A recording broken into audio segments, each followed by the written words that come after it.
तो पहले तो यहाँ उपस्थित लोकतंत्र के चौथे स्तंभ आप सभी को इस प्रेस कॉन्फ्रेंस में अभिनंदन करता हूँ, स्वागत करता हूँ। मैं उन्हीं विषय पर बोलूँगा जो लोग प्रेस कॉन्फ्रेंस में किया है। मैं पॉइंट टू पॉइंट बात करूँगा।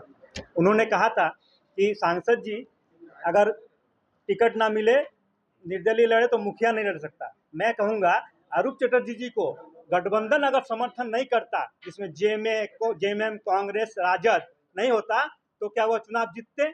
टिकट लेने के लिए, गठबंधन लेने के लिए जेएमएम के पास, आपका हेमंत सोरेन के पास धरना में बैठ गए थे कि मुझे गठबंधन में शामिल करें। वो दिन वो भूल जा रहे हैं। मैं चैलेंज करता हूं कि आप बिना गठबंधन का चुनाव लड़के देखिए, मुखिया तो क्या, आप वार्ड तक नहीं जीत सकेंगे, क्योंकि निरसा का जनता आपका चाल और चरित्र समझ चुके हैं। फिर आता हूं दूसरा विषय में, वो जो केंद्र सरकार के प्रोजेक्ट निरसा में चल रहे हैं, उनको वो गिनाते हैं अपने खूबी में।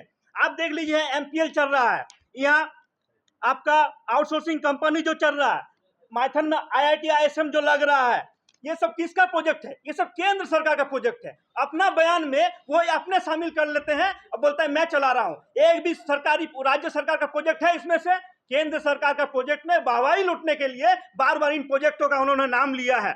फिर आता हूं, अरूप चटर्जी ऐसा आदमी है जो ऐसा कोई सगा नहीं जिसको इसने ठगा नहीं। आपको मैं कहता हूं, विधायक जी ने राज्यसभा चुनाव में कैसे क्रॉस वोटिंग किया, ये हम लोग भाजपा वाले नहीं कर रहे हैं, ये कांग्रेस का बयान है कि माले ने और राजद ने धोखा दिया है। तो जब अपने गठबंधन, जिस गठबंधन के सहारे वो विधायक बने, उस गठबंधन को वो नहीं छोड़े, तो निरसा की जनता को कैसे छोड़ सकते हैं? आप इनका चाल और चरित्र को समझिए। और कुछ लोग नैतिकता की बात करते हैं कि सांसद जी ने गलत कर दिया, कह दिया। मैं कहता हूं, भूत के मुंह में राम नाम शोभा नहीं देता है। वो लोग बोल रहे हैं जो सुकेश मुखर्जी, जो बाप की उम्र का है, काका लगते हैं, उनको एरिया ऑफिस में मंच में चढ़ के मारा गया है, और वो लोग नैतिकता की बात कह रहा। एक मुखिया पति जिसको पार्टी ऑफिस में ले जाके बेरहमी से मारा गया, किडनैपिंग करके, वो लोग आज नैतिकता की बात कर रहे हैं। आप ही बताइए, निरसा की जनता का यह सब नहीं देख रही है? उन लोगों के मुंह में नैतिकता और भद्र अभद्र भाषा की बात शोभा देती है? हरगिज नहीं देती है। फिर आइए, आप जानते हैं कि निरसा चौक में और सिनेमा मोड़ में और हटिया चौक में आए दिन कितने दुर्घटना होती है, आप लोग उसका कवरेज करते हैं। एक घटना मेरे सामने भी हुई थी, बेरहमी से एक लेडीज की मौत हो गई थी, उल्टी जा रही थी। अगर ये जो डिले पीरियड चल रहा है, सांसद जी बोल रहा मैं काम, विधायक जी बोल रहा मैं काम होने नहीं दूंगा, और सांसद जी काम कराने पे लड़े हुए हैं, तो ये जो डिले पीरियड होगा, मान लीजिए 6 महीना, साल भर जो डिले पीरियड होगा, इस डिले पीरियड के बीच में अगर कोई दुर्घटना घटती है, तो क्या विधायक जी जैसे आज डंके के चोट पे प्रेस कॉन्फ्रेंस करके बोल रहे हैं कि मैं काम होने नहीं दूंगा, उस दिन भी प्रेस कॉन्फ्रेंस करके बोलेंगे कि इस मौत का जिम्मेदार मैं हूं, क्योंकि मैंने काम लेट किया था। उस दिन उनको निरसा की जनता मौत के सौदागर के नाम से अगर सम्मानित करे तो भी कोई गलत नहीं होगा। आज अगर कोई मौत होती है, भगवान ना करे कोई मौत हो, किसी का माँ का कोख उजड़ जा रहा है, किसी बहू का सिंदूर मांग उजड़ जा रहा है, और आप ऐसे संवेदनशील मुद्दा को, ऐसे विकासशील मुद्दा को आप विरोध कर रहे हैं। हरगिज नहीं करना चाहिए। कोई ठेकेदार आपको सम्मान दिया कि नहीं दिया, इसका ठेका निरसा की जनता नहीं लेगा।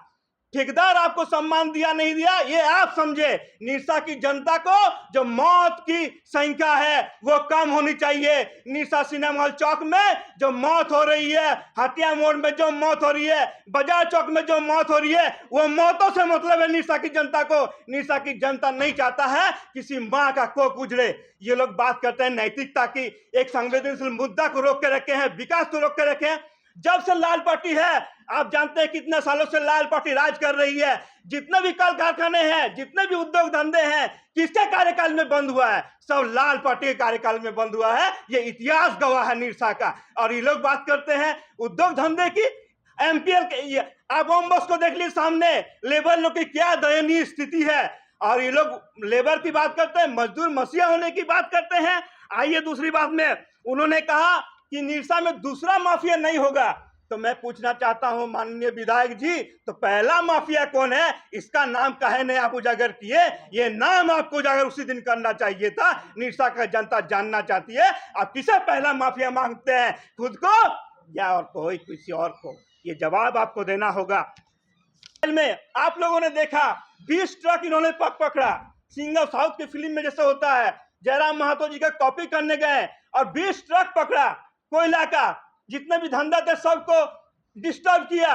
लेकिन आप अगर नोटिस कीजिएगा तो एक बात नोटिस कर लीजिएगा, जिस दिन से उन्होंने काम रोका था, जिस दिन से ट्रक पकड़ा था, उसके बाद वाला दिन से अवैध धंधा धड़ल्ले से डबल गुना से चल रही है। तो आप समझ सकते हैं इसके उस जो रोकने गए थे उसके पीछे का मंशा क्या था, मानसिकता क्या थी। निशा की जनता बेवकूफ नहीं है। निशा की जनता एक एक चीज देखती है और चुनाव के समय बदला लेगी। आप पूरा गठबंधन करके मात्र 1800 वोट से जीते हैं और हम लोग भाजपा के नाम से आपसे 1800 वोट से पीछे हैं। गठबंधन से हटिए और देख लीजिए आपका औकात। निशा की जनता बता देगी कौन निशा का लोकप्रिय है और कौन माननीय है।